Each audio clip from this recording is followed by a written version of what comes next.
thank you very much for the invitation and to the Lincei for organising this. And we're particularly pleased because the original plan was that this would follow the release of a large report over a year ago now on easac's views on the role of packaging plastics against the background of a circular economy. Many of you will know about easac, but it's a consortium of 28 of Europe's science academies. We have 3 programs, of which I direct the environment program. And with our limited resources, we go through a very large number of issues. Some of those are just listed on this slide. They range from ocean circulation to the ecosystem impacts of neonicotinoid pesticides. And so we always have a very severe and critical criteria for selecting a subject because of our limited resources. What we're looking for is the interaction between European policy and science, and where science can either contribute to policy or make judgments as to whether existing policy is actually going the right way. And so first, maybe I should explain why we decided to launch a report on packaging plastics. That was because at least 2.5 years ago, this was very much rising on the political agenda and public awareness agenda. We had the graphic images in popular TV programs like Blue Planet of marine life entangled or ingesting large plastics. We had the recycling scandals that emerged through export and the rejection of China and refusal to continue becoming the refuse disposal site for the rest of the world. Against this background, we had the work of the Ellen MacArthur Foundation trying to and achieving a lot of collaboration with industry in trying to focus on a more circular approach. We had the problems of microbeads and consumer reactions to that. And this all triggered a very active policy development within the Commission and the EU. And we've heard a lot in this symposium about their policy and the original role of plastics in the circular economy, single-use plastics, and so on. So we set up an expert group on this and spent about 1.5 to 2 years pulling together evidence and making a series of recommendations, which we launched in March last year. Certainly bearing in mind Professor Busico's comments that we can't really live without plastics, we certainly did not approach from a we must get rid of plastics mindset. Our experts had a number of very relevant areas of expertise, including Gaetano with a very strong industrial connection and recycling industry connection. So we fully recognize that plastics was here to stay. It delivers all the sorts of benefits we heard from our earlier speakers today. And basically, alternatives do not exist for the majority of current usages. We have also a huge European economic contribution with 60,000 firms and such a large turnover and quite a large export and positive balance of payments. So all these points need to be recognized and seen within an overall system, which has one particular failure, and that is that the properties we require for plastics are not properties that are compatible with their leaking into the environment, and that leaking into the environment is currently proceeding at an unacceptable level. One of our members pointed out that this was really part of what we call a social trap. Nobody is actually trying to make money or actually deliver plastic waste and throw it into the ocean as their objective, but it happens anyway. In fact, everyone agrees that it should not happen, and they agree that we don't want plastics floating around the oceans or littering the beaches or contaminating or blanketing wildlife. but it happens anyway. So this is what we call a social trap. And within that social trap, we have a lot of blame games. Consumers blame the producers by saying they don't provide alternatives to plastic. They don't really want to have to take off the plastic wrapping when they buy a broccoli in the supermarket. And producers, on the other hand, say, well, consumers want the plastics and they find it convenient, and we don't want to upset them. So basically, we are in a bit of a stalemate in the current market. So we do need system changes to try and address this problem. And we took that view from the point of view of the report and looked at a number of the system level changes that are currently on the regulatory agenda, such as those we list here. The report as a whole is about 65 pages, and we cover the main policy tools which we've all heard about today: EPR, all the technical problems in recycling. We particularly spent a lot of time looking at the evidence on consumer behavior, separate issues of bioplastics and degradability, and their impact, reviewed also the impact of plastics in the environment. And out of that, we actually came out with 13 issues which have a direct relationship to European policy, and focused our main discussions in the second half of the document on examining where the science and these policy issues interact. So in the short period I've got, I'll just focus on some of those issues and hope that some of you will have time to look at the full report at a later date. We really saw this as a bit of a system issue, and so we pointed out this rather amateurish diagram of the value chain, starting with the fossil fuel producers through all the various stages, ending up with end of life and disposal options. And also the complexity in the end of life stage between ones which we've heard in the previous talk on collection, sourcing, sorting, recycle, processing, and the current disadvantage economically, in that most of these are very economically disadvantaged, and also the logistical challenges are quite substantial at all these stages. If we're looking at a system problem, as we thought we were looking at a system problem, we need to have all the stakeholders in all stages of these working together. We need their objectives to be aligned and their motivation to be aligned. And as you can see by the numbers involved, that means we're talking about potentially billions of stakeholders once we get down to the consumer level, up to the consumer level. So it's quite important to try and identify some system dysfunctions, some system conflicts. And in the report, we've identified quite a number of those, but I'll just look at some of the headline ones. We have different objectives at different stages of the value chain. We've got the mono producers still investing billions on the assumption that they can continue to increase production and consumption by the historical 3-4% a year. The point we've raised, or has been raised today already, is that virgin resin is so cheap that basically it means it's always better and more convenient and cheaper to use rather than recycled.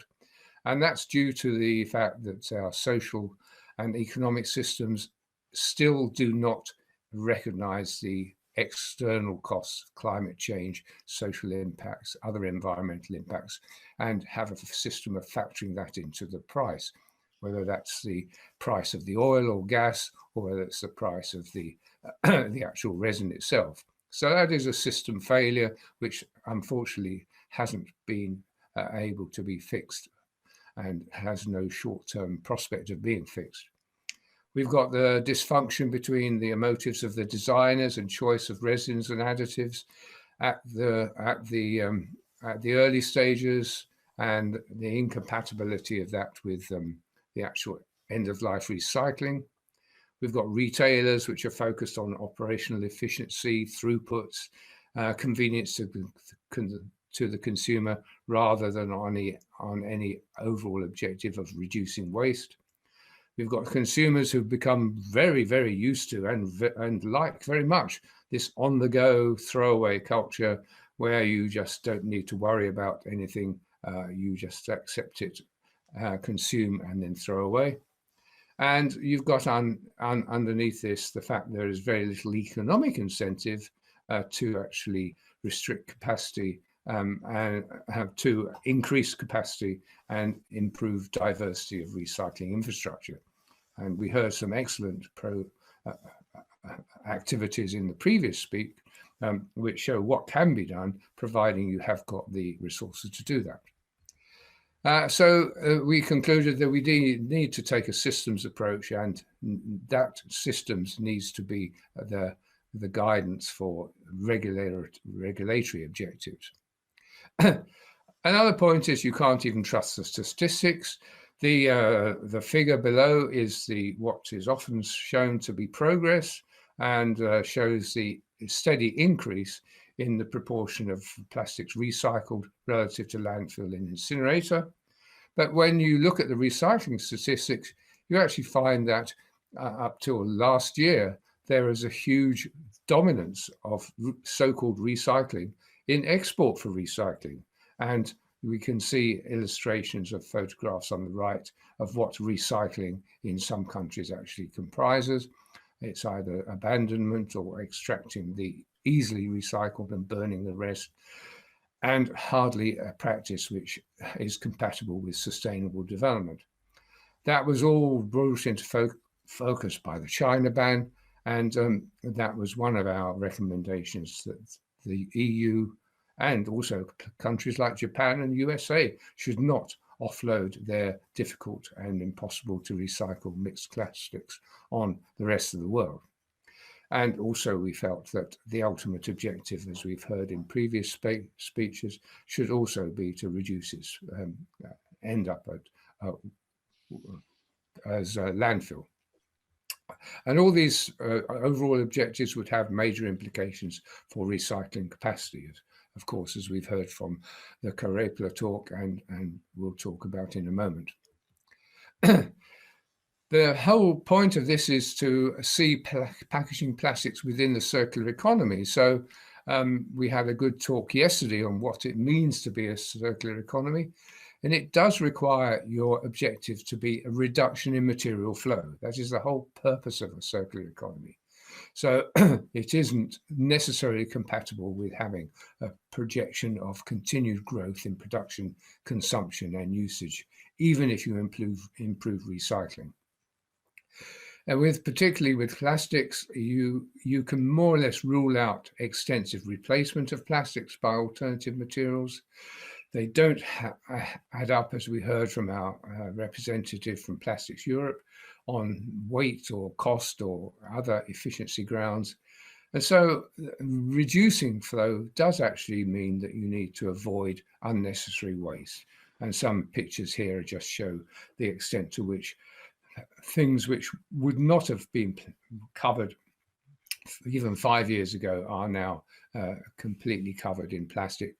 And the sort of inefficiencies you get with online delivery, where a small item may give you much larger quantities of plastic in the packaging than you receive in the goods you've actually purchased. Looking at key policy tools of extended product reliability, responsibility, we very much drew on the Italian model as a leading state-of-the-art model for both the quantity of the EPR fees and the degree of eco-modulation. We contrasted that with my own countries, where the EPR fees are so low and non-selective that they have almost zero influence on behavior, and very much recommended that this be increasing in selectivity and also in scale. Deposit research schemes, deposit return schemes are basically a success where they've been applied, and include not only countries like Norway and Germany, but also Lithuania and other countries who have introduced this recently have also found it very effective. We also think that if a DRS system can be developed for bottles, then maybe it should also be applied to other types of containers which can deliver a high quality feedstock. Consumers are quite an interesting coverage. There's a huge amount of literature on this, which show how many can be motivated by different ways of thinking, different signals, different objectives. But basically, it comes down to very simple. Consumers only notice really on a large level when prices are affected. So it really is a key to get the regulatory systems connected with prices. We saw that with the the success rates in reducing plastic bag use by introducing a plastic bag charge, and that and that creates like a new social norm, which most people end up following. So the key point is to keep that signal clear, because it can be temporary, and and to recognize that consumers and manufacturers need to be seen as part of the overall systems. Consumers cannot make decisions between options they are not given by manufacturers or retailers. Only a few consumers will go to the extent of taking out what they see as unnecessary packaging and leaving it on the checkout. It is much more effective if manufacturers and retailers themselves have a target to avoid unnecessary packaging and to provide effective recycling capacity on site. So again, blaming the consumer or relying on the consumer can be just an effective excuse for not taking the necessary action. Technical issues with this has been treated very well in the last talk and others. We point to the inability basically to recycle mixed plastics, and in that circumstance, better than export and landfill, incineration with energy recovery can well be the least bad option. However, we do suggest that we should be more ambitious than that, and suggested a series of priorities for recycling between closed loop, PET to PET, downcycled PET to fiber or something, and then these other options we heard from a previous speaker on what we call molecule recycling, whether that's through chemicals or fuels, and energy recovered incineration would be the fourth on that list. Improving the viability depends very much on making it simpler to recycle. We heard some of the technological fixes which maybe allow you to tackle current difficult to recycle materials. And again, within the regulatory framework, there needs to be some encouragement to industry to move along that direction. It needs to be encouragement, not coercive, because there are so many technological issues to be balanced, and therefore there is a need for a conversation with industry and collaboration to try and simplify the end-of-life materials so that the recycling industry can be more effective. You'll find in the annex a very detailed summary of the environmental pollution problems. There really isn't any particular debate here about the inappropriateness of seeing so much plastic in the marine environment. If you look at the sources of this, of course, the EU is only a very small source of direct macroplastics, and the major sources are still in the areas of the world where waste management is yet to develop, Asia and Africa particularly. But once becomes microplastics, of course, transport is everywhere, including up until the Arctic. So it is an issue for us to consider. The macroplastics is not an issue, policy issue. Everyone realizes that should not be in the ocean. More of a scientific issue is how worried are we about microplastics? And these raise some quite difficult issues from a toxicological point. It's not possible to really carry out a standard evidence-based risk analysis on microplastics.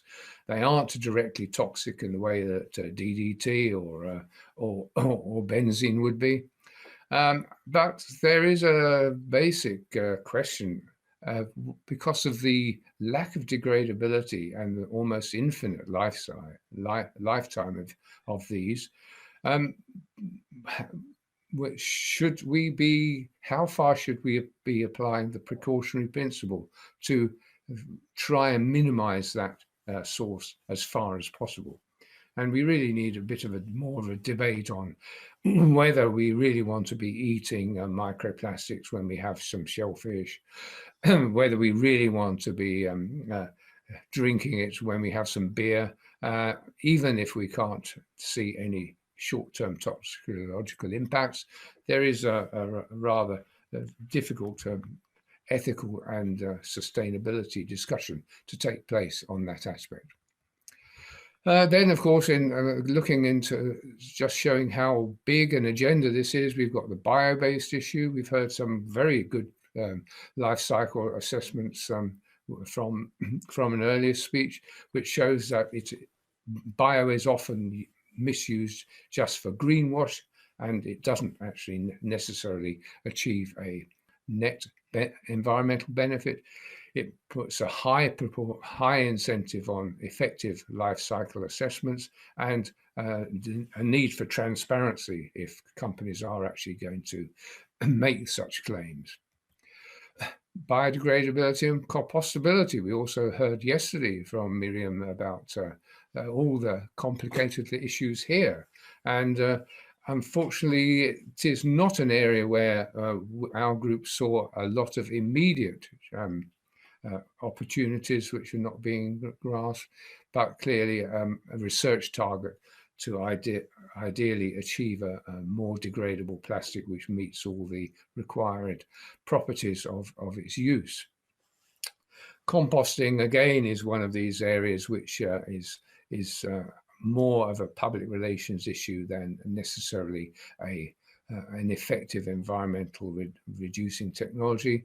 And again, composting needs to be considered against the options available to the user, and also at the moment seems to be largely useful where it is used to contain materials which are then disposed of by composting, such as food waste.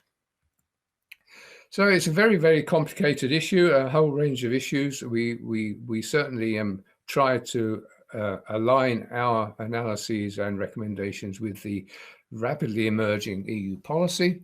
And we were pleased that the head of the EU department, who joined our launch meeting last year, very much welcomed our report and found that it did coincide with a lot of their thinking.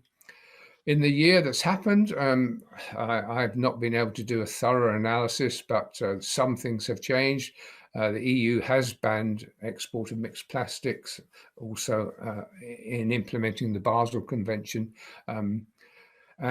which is what we recommended.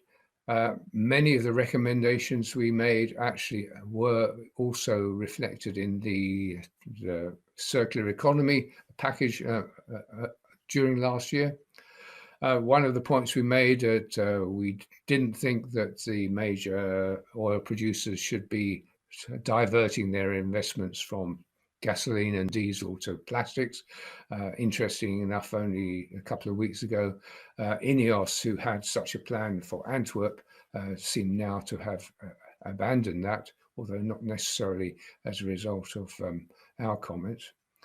But on the other hand, there's a lot of resistance to change. I mean, the UK supermarkets have all said, oh, yes, we fully understand the plastics issue and we're going to do our best. But the surveys that look at actual progress found that consumption of plastics in the UK supermarkets were in 2019 were higher than 2017, and companies highly variable in how far they were moving. And just one little example of how we how much resistance there can be to change along that supply chain is the issue of takeaway coffee. Of course, those have gone down into COVID. People are not using them so much. But until then, there were 600 billion paper and plastic beverage cups used worldwide. And in the UK, for instance, only 1 in 400 of those were recycled because of the mixture of plastic and paper in the cup. Again, we have this blame game. Coffee chains say consumers want something that's safe, convenient, easily thrown away. And consumers say, well, we just drink what the coffee chains produce. But there are options available now. For instance, this one I show here is all paper and therefore recyclable. What do we need to do to actually motivate all the people in that decision-making chain to move in that direction? So our efforts were to try and raise issues, contribute to the discussion. We can't claim to have all the solutions. In fact, some of the people aiming for the solutions have been talking today. But we hope that our overall putting some of these issues into a holistic perspective can be useful. And again, thank you very much for inviting us to talk about it at this important symposium. The report is available online, and if anyone would like paper copies, we have them. And if you like, contact easac Secretariat or myself, we'd be glad to provide you with them. Thank you very much.